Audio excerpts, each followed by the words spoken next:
Adiza, 19 ans, se réveillait chaque matin avec un secret. Un secret qu'il portait comme un sac de mille trop lourd, un fardeau qu'il n'osait partager avec personne, pas même avec son meilleur ami, Tind, ni avec sa mère, Mama Aygreko, dont les yeux semblaient toujours lire dans son âme.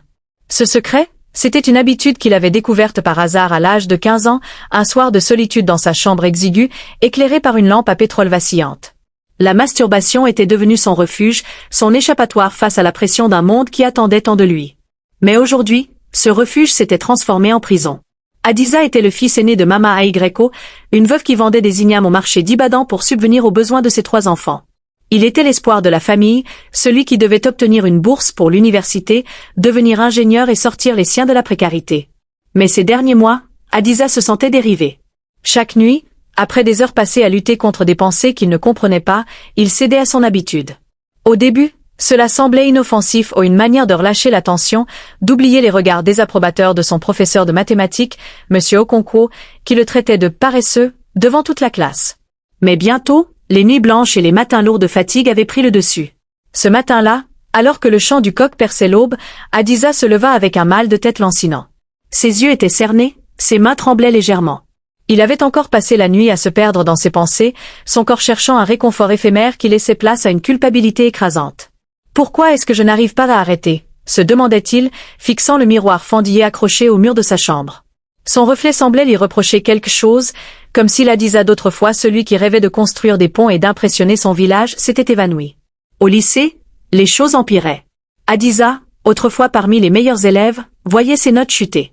Pendant les cours, il luttait pour rester concentré, son esprit vagabondant vers des images qu'il s'efforçait d'oublier. Ses camarades, remarquant son air absent, avaient commencé à murmurer. « Adiza est devenu bizarre », disait un à voix basse à un autre ami. « Il ne rigole plus comme avant. » Adiza entendait ces commentaires, mais il n'avait pas la force de se défendre. Il se sentait seul, piégé dans un cycle qu'il ne comprenait pas. Un jour, alors qu'il rentrait du lycée sous un soleil brûlant, il croisa Mama Ngozi, la vieille guérisseuse du village. Elle l'arrêta net, ses yeux perçants scrutant son visage. « Adiza, quelque chose te ronge, » dit-elle d'une voix grave, comme si elle pouvait voir à travers lui. « Ton esprit est lourd, et ton cœur est en guerre. Viens me voir, mon garçon. » Adiza baissa les yeux, gêné. Dans son village, on parlait peu de ces choses. La sexualité était un sujet tabou, enveloppé de honte et de silence. Il marmonna une excuse et s'éloigna rapidement, mais les paroles de Mama Ngozi restèrent gravées dans son esprit. Le soir, Adiza s'assit sous le manguier derrière la maison, un carnet à la main. Il avait toujours aimé écrire des poèmes, des histoires, des rêves d'un avenir meilleur. Mais ces derniers temps, son carnet restait vide. Il se sentait vidé, comme si son énergie s'échappait chaque nuit avec son secret. Il ouvrit le carnet et griffonna une phrase « Je veux être libre, mais je suis enchaîné à moi-même ». Il referma le carnet, frustré. Comment pouvait-il expliquer ce qu'il ressentait, alors que même lui ne comprenait pas? Un jour, tout bascula. Lors d'un examen crucial de mathématiques, Adiza s'effondra. Il avait passé la nuit précédente à lutter contre ses pulsions, incapable de dormir. En salle d'examen, les chiffres dansaient devant ses yeux, et son crayon lui glissa des mains. Il quitta la salle en courant, sous les regards médusés de ses camarades. Monsieur Okonkwo le rattrapa dehors. « Adiza, qu'est-ce qui t'arrive? Tu étais notre fierté, et maintenant tu te comportes comme un faible. » Ces mots, durs comme des pierres, brisèrent quelque chose en lui. Il rentra chez lui, les larmes aux yeux, et s'enferma dans sa chambre. Mama Aygreko, inquiète, frappa à la porte. « Adiza, ouvre. Parle-moi, mon fils. » Mais il resta silencieux. Comment pouvait-il lui dire la vérité? Dans leur culture, un homme devait être fort, maître de lui-même. Admettre sa lutte, c'était admettre une faiblesse qu'il craignait de voir jugée. Il entendit sa mère prier à voix basse derrière la porte, ses mots mêlés de sanglots. La culpabilité l'envahit, mais il ne trouva pas le courage de répondre. Quelques jours plus tard, Adiza prit une décision. Il ne pouvait plus continuer ainsi. Il se rendit chez Mama Ngozi, poussé par un mélange de désespoir et de curiosité. La vieille femme l'accueillit dans sa petite maison remplie d'herbes séchées et de talismans. « Assieds-toi, Adiza, dit-elle doucement. Ce qui te pèse n'est pas un démon, mais une partie de toi qui demande à être comprise. » Pour la première fois, Adiza se sentit écoutée. Il ne parla pas directement de son habitude, mais il évoqua sa fatigue, sa honte, son sentiment d'être perdu. Mama Ngozi l'écouta sans juger. Elle lui raconta une histoire ancienne, celle d'un jeune guerrier qui avait combattu ses propres démons intérieurs pour devenir un héros pour son peuple. Chaque homme porte une lutte, Hadiza, dit-elle. Ce n'est pas la lutte qui te définit, mais ce que tu choisis de faire avec elle. Elle lui tendit une infusion d'herbe et lui conseilla de méditer sous le grand baobab du village, un lieu sacré où, selon la légende, les ancêtres guidaient ceux qui cherchaient des réponses. Hadiza suivit son conseil. Sous le baobab, il ferma les yeux et tenta de se connecter à quelque chose de plus grand que lui. Mais les pensées intrusives revenaient, plus fortes que jamais. Il se sentait au bord d'un précipice, déchiré entre le désir de changer et la peur de ne jamais y parvenir. Alors qu'il s'apprêtait à partir, il entendit des pas derrière lui. C'était Tind, son ami d'enfance, qui l'avait suivi. « Hadiza, tu ne peux pas continuer à te cacher, » dit Tind, la voix tremblante. « Je ne sais pas ce qui se passe, mais je suis là. Parle-moi. » Le cœur d'Hadiza s'emballa. Devait-il tout avouer à Tind? Risquer de perdre son amitié, son respect? Ou continuer à porter ce fardeau seul, au risque de s'effondrer complètement? Il ouvrit la bouche, mais les mots restèrent bloqués dans sa gorge. À cet instant, une brise fraîche traversa les branches du baobab, comme un murmure des ancêtres, et Hadiza sut qu'il devait faire un choix. Hadiza prit une profonde inspiration, ses mains serrant le sol sous lui. « Tind, murmura-t-il, sa voix à peine audible, je ne suis pas celui que tu crois. » Les mots sortaient lentement, comme des pierres tombant une à une dans un puits. Il raconta tout, les nuits sans sommeil, la culpabilité qui le rongeait, l'habitude qui le contrôlait plus qu'il ne la contrôlait. Il parla de la honte, de la peur d'être jugé, de l'impression de trahir sa famille et ses rêves. À chaque mot, il s'attendait à voir Tind s'éloigner, mais son ami resta là, écoutant en silence, son regard fixé sur les racines noueuses du baobab. Quand Hadiza finit, un silence lourd s'installa.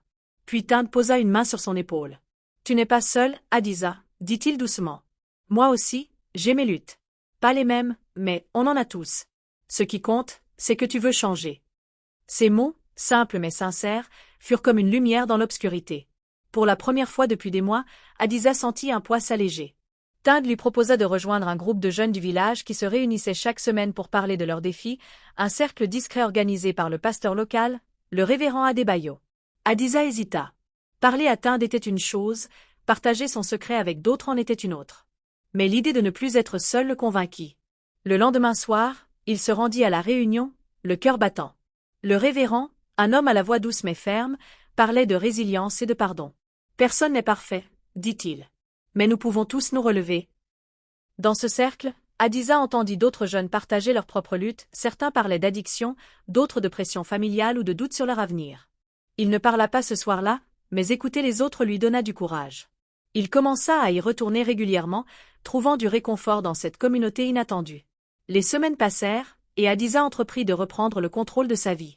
Avec l'aide de Mama Ngozi, il adopta des rituels simples, méditer chaque matin, écrire ses pensées dans son carnet, et canaliser son énergie dans des activités physiques comme aider à réparer les clôtures du village. Il découvrit que l'épuisement physique l'aidait à calmer son esprit. Il se fixa aussi des objectifs clairs, réviser pour ses examens, regagner la confiance de M. Okonkwo, et surtout, être honnête avec lui-même.